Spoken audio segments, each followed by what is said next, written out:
자, 지금 여러분들이 보고 계신 거는요, 조선시대의 초상화입니다. 딱 보니까 어떠신가요? 딱 보니까 어떠신가요? 일단 높은 분. 높은 분. 네. 높은 분. 와, 저건 처음 보는 것 같은데. 우리가 조선시대 사람이다라고 한다면 딱 본 순간, 차이점이 바로 나와요. 나와요. 뭐가 나와요? 면도기가 없는데? 아, 어떻게 자랐지? 오! 와, 이 형 진짜 난왜 그걸 못 봤지? 아니, 나도 못 봤는데? 왜냐면 조선시대 면도기가 없어서 무조건 길러야 돼요. 맞다, 어떻게 이렇게 맞다. 깨끗이 자르지? 이야. 맞습니다. 정확히 맞았습니다. 자, 이 초상화에는요, 조선시대 남자의 필수, 무엇? 네. 수영. 수영. 그렇죠. 수염이 없습니다. 와, 신기하다. 자, 그건요, 이 사람이 조금은 특이한 관직을 가지고 있었기 때문입니다. 특이한 거. 네. 바로 이 사람의 관직. 환관입니다. 환관. 알아요.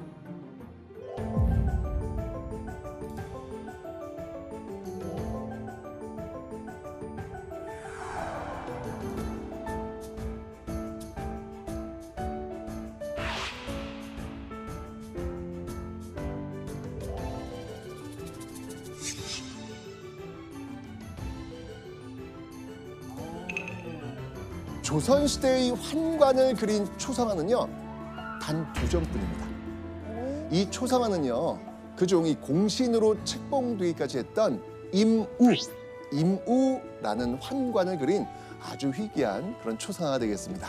자, 이 환관이라고 하면 왕 옆에서 시중 들던 모습만 이렇게 떠올리는데 사실은 아닙니다. 최고 권력자인 왕, 이 왕을 모시면서 어마어마한 부와 권력을 누렸던 사람이기도 합니다. 그래요? 어마어마한 부와 권력? 우와, 몰랐어요. 자, 그런데요, 이런 조선의 환관이 되려면요, 상상을 초월한 고통이 따랐습니다. 자, 하지만 그럼에도 불구하고요, 조선의 천민이나 양인, 심지어 양반까지도 목숨을 걸고 환관을 꿈꿨습니다. 명종이 즉위한 지 9년째 되던 해였는데요, 경복궁에 일어난 큰 난리로 궁궐은 아수라장이 되었습니다. 어휴. 왜 그래? 궁궐 사람들이 발을 동동 구르면서 허둥지둥대고 있는 그 모습, 다급해 보이는 사람들의 손에는요, 물동이가 하나씩 들려 있었습니다. 자, 어떤 일이 벌어진 걸까요? 불난 거 아니에요? 그렇죠. 바로 경복궁이 불에 활활 타고 있었던 겁니다. 그 규모가 어느 정도였냐면요, 자, 지금 이 경복궁 그 모습들인데요, 불이 난 곳 한번 보시죠. 왕이 자는 곳인 저 강령전, 또 왕의 집무실인 이 사정전, 또 중전이 자는 곳 교태전 등등 다 불타버립니다. 제일 중요한. 많이 네. 났네. 임진왜란 이전에 가장 큰 경복궁 화재가 바로 이때, 우리가 오늘 여행 온 이때 일어난 겁니다. 의금부 조사 결과 일단 방화는 아니었습니다. 네. 그래도 이 경복궁이 탄 이상 불을 단속 못한 책임자 이 찾아야 될 거 아닙니까? 그쵸. 그죠? 그러던 중 한 남자 하인의 입을 통해서 이런 말이 나옵니다. 저기 온도를 많이 떼라고 하셔서 뗐는데 너무 뜨거운 겁니다. 그래서 확인해 보셔야 될 것 같은데요? 라고 이렇게 했는데 그냥 가버리셨어요. 이 하인의 걱정을 무시한 채 궁궐 온돌에 온도를 확인하지 않은 그 사람. 그 사람의 이름은 바로 박한종. 누구? 박한종.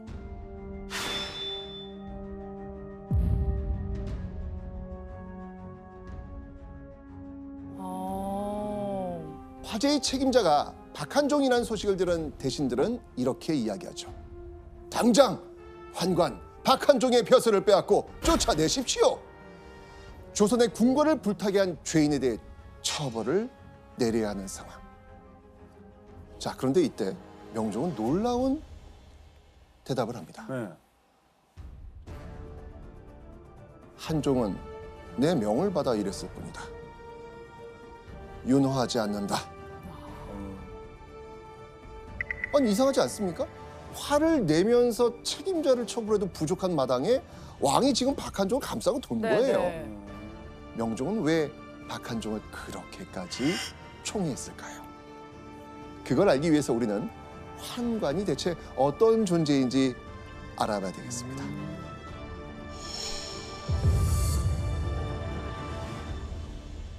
먼저 이 글자 한번 보시죠. 환관. 벼슬 환, 벼슬 관. 단순히 보면 벼슬을 하는 관리라는 뜻입니다. 그런데요, 이 글자 안에는 벼슬이라는 뜻 외에 다른 뜻이 더 숨어 있습니다. 뭐지? 바로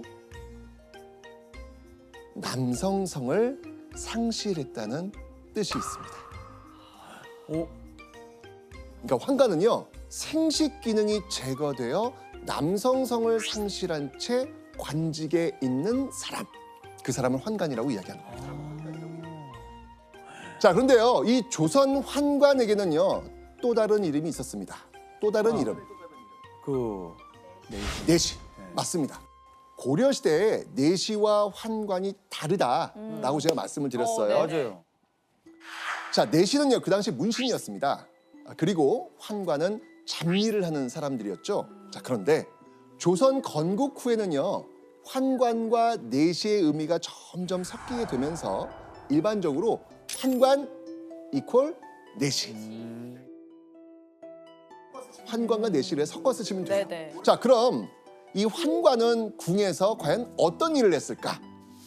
궁녀들이 하기 힘든 일을 하기도 했고요. 왕이나 왕실 사람들 옆에서 시중을 들기도 했고요. 때로는요, 왕과 신하 사이에서 나란 일을 돕기도 했습니다. 근데 여러분 좀 이상하지 않습니까?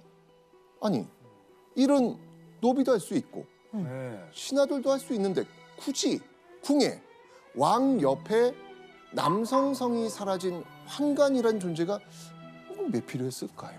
그러니까요. 그죠? 환관이 필요한 이유는, 가장 중요한 이유는 바로 왕의 여자들 때문이었습니다. 아, 왕의 여자들? 왕의 여자? 왕의 여자들? 자, 이 조선시대 궁궐에도 많은 후궁이 있었습니다.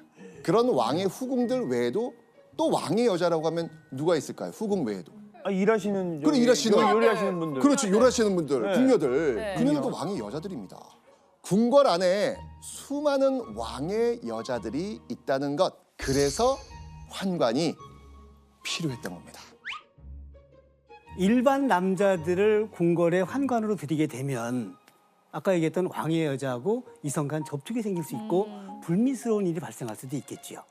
그러니까 남성도 여성도 아닌 제3의 성인 환관을 활용했던 것이고, 그러니까 이 전제군주제라고 하는 체제의 특성에서 발생했던 그 직업이라고 볼 수 있습니다. 정말 왕이 안심할 수 있는 남자들, 그들이 바로 환관이라는 존재들이었습니다. 실제 기록으로 남겨진 어떤 환관의 이야기를 한번 해볼까 합니다. 한 어린 남자아이가 마을에서 이 친구들이랑 놀고 있었는데요. 갑자기 용변이 너무 마려워진 거예요. 배가 너무너무 아파가지고 발을 동동 굴리다가 아휴 모르겠다 하고 바지를 내리고 급히 용변을 봅니다. 그런데 그 순간 뒤에서 뭔가 스멀스멀 다가오기 시작합니다. 아무것도 모른 채 용변을 보던 아이는요, 잠시 후 깜짝이야. 소리와 함께 쓰러집니다. 나중에 깨어났을 때 너무 아파서 엉엉 울어버렸죠. 뭐야? 자, 이 아이에게 무슨 일이 생긴 걸까요? 에이? 어? 용변을 보는 동안 개가 다가와서 생식기를 꽉 물어버린 겁니다. 물어버린 거예요. 아이고야. 이렇게 생식 기능을 잃은 아이가 어떻게 살아갈 수 있겠는가? 이 걱정하던 부모님이 환관으로 너는 먹고 살아라 라고 해서 궁으로 보냈다는 이야기가 기록에 남아 있어요. 이게 사고를 당해가지고. 예.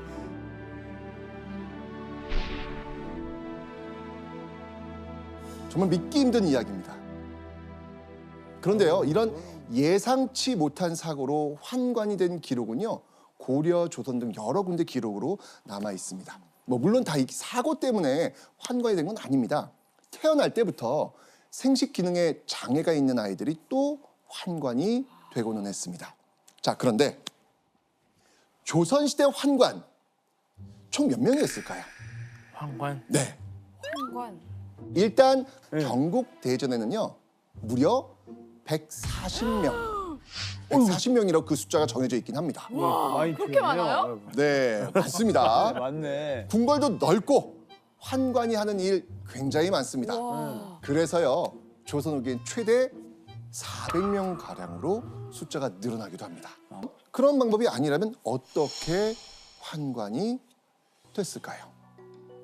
놀라운 건요, 스스로 환관이 되기로 결심한 사례도 있습니다. 아, 그래요? 자, 함흥의 한 노비가 산에서 나무를 하다가 우와, 이 뭐 엄청난 화려한 행차를 우연히 보게 됩니다. 붉은 비단옷을 입고 많은 하인을 거느린 행차의 주인공, 바로 환관이었습니다.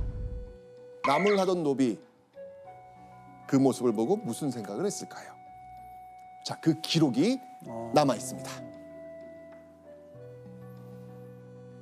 그는 즉시 집으로 돌아와 제 손으로 신, 이게 남성의 성기예요, 신을 도려내고 곧 4시 반열에 적을 올렸던 자입니다. 아, 이게 그만큼 환관은요 가난한 이들에겐 부러움의 대상이 되었던 것이죠. 근데 교수님, 이게 선천적이거나 혹은 사고로 잃은 경우가 아니면 이런 식으로 하면 사실 나라에서 처벌받을 수도 있잖아요. 그렇죠. 네. 예, 그 함흥 출신 환관이 네. 스스로 거세를 하고 난 뒤에 그 일이 들켜서 그 그렇죠. 성종 때 얘기입니다. 성종이 그걸 확인하고 난 뒤에는 저 친구는 환관으로 들이지 마라, 쫓아내버립니다. 스스로 신체를 훼손하는 것에 대해서는 사회적으로 일반된 허용된 것이 아니었던 것이에요. 그렇죠. 조선이라는 나라가 건국되고 난 뒤에 유교를 국시로 하잖아요. 그렇죠. 그러니까 유교에서 강조하는 것은 효. 부모로부터 받은 신체는 그렇죠. 훼손하지 않는 것이 효도의 시초라고 했단 그렇죠, 말입니다. 그럼에도 불구하고 아까 보면 알겠지만 환관이 되었을 땐 그 부와 권력이 온단 말이에요. 그에 대한 열망, 욕망. 근데 이게 지금 원칙적으로 지금 어려운 상황이잖아요. 네. 이럴 때는 뭐 해야죠. 네. 몰래 어딘가를 찾아갑니다. 어디? 천둥 번개가 치는 깜깜한 밤, 어떤 남자가요 지금의 영등포 색강 쪽에 있는 한 집으로 들어갑니다. 와, 영등. 또 다른 어떤 이는 어린 아이의 손을 잡고 아이고야. 그곳으로 들어갑니다. 오. 그리고 문이 닫힙니다. 그리고 나는 비명소리, 찢어질 듯한 비명소리가 나옵니다. 거기가 어디였을까요? 예. 지금 시대에도 뭔가를 위해서 약간 불법으로 이렇게 시술을 하는 그런 것 정답. 같아요. 불법 시술소. 아이고야. 예. 대놓고 할 수 없으니까, 안 되니까 환관이 되고 싶은 아이들의 생식 능력을 없애주는 곳이었습니다. 아유. 그러니 시술은 천둥 번개가 칠 때만 그렇네. 진행됐다고 하는데요. 왜 그런지는 아시겠죠? 네. 소리. 손이 맞습니다. 맞습니다. 아무리 소리를 질러도 빗소리에 묻혀 들리지 말라고 그랬던 것이죠. 아유, 진짜. 그렇게 목숨을 걸고 그곳으로 향해서 몰래 시술을 하고 사고인 척 거짓말을 하고 환관이 되려고 했던 것이죠. 그만큼 환관이 되는 게 간절한 사람들이 많았다는 거예요. 자, 환관은요 품계에 따라서 녹봉을 받았는데요, 처음 환관이 됐을 때는 밥을 굶지 않을 만큼 받는 걸로 시작합니다. 사실 이렇게 꾸준히 녹봉을 받는 것 자체가 매우 큰 매력 중 하나였겠죠. 환관 중 최고로 높은 상선이라고 합니다. 상선. 이 상선의 경우는요 얼마를 받았을까요? 월급으로 쌀 한 석 한 말, 콩 10말 정도 받았는데요. 이건 당시 정일품에 해당하는 영의정보다 많이 받는 겁니다. 예, 쌀 한 석은요, 성인 남자가 365일 1년 동안 먹을 수 있는 양, 쌀의 양이라고 보시면 돼요.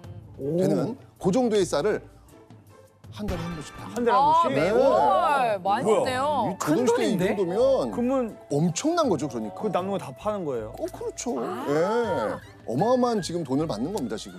자, 그런데 이런 녹봉이 다가 아닙니다. 고위 환관이 되면요, 더 놀라운 파라다이스, 네. 그 삶이 펼쳐집니다. 자, 여기서 재밌는 건요, 환관은 정년이 없습니다. 어. 사실 지금으로 보면 이것 자체만으로도 엄청난 혜택이죠. 네. 환관이 공식적으로 은퇴하는 건 더 이상 일을 할 수 없을 때.